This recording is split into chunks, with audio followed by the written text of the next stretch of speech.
நம்ம வாழ்க்கையில் ஒவ்வொரு கணத்தையும் விழிப்புணர்வோட உணர்வுபூர்வமாக நம்ம இதுதான் செய்கிறோம், இன்னதான் பேசுகிறோம், இன்னார்கிட்ட தான் பழகிறோம், இன்னாரை தான் சந்திக்கிறோம், அந்த ஒவ்வொரு கணத்துலையும் யார் வாழ்கிறாங்களோ அவங்களுக்கு கண்டிப்பாக அவங்க வாழ்க்கையில் நவகிரகத்தினால் ஏற்படக்கூடிய கெடுபலன்கள் எவ்வளோதான் நடந்துச்சுனாலும் அவங்க கணத்துக்கு கணம் வாழும்போது வழி தெரியாது.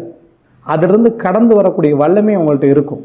விபத்து நடக்குது, கஷ்டம் வருது, கடன் தொந்தரவு தாங்க முடியல அப்படின்னா அந்த கணத்தில் மட்டும் அவங்க வாழ்கிறதுனால எல்லா விஷயத்தையும் ஏற்றக்கூடிய மனோபக்குவம் வந்துடும்.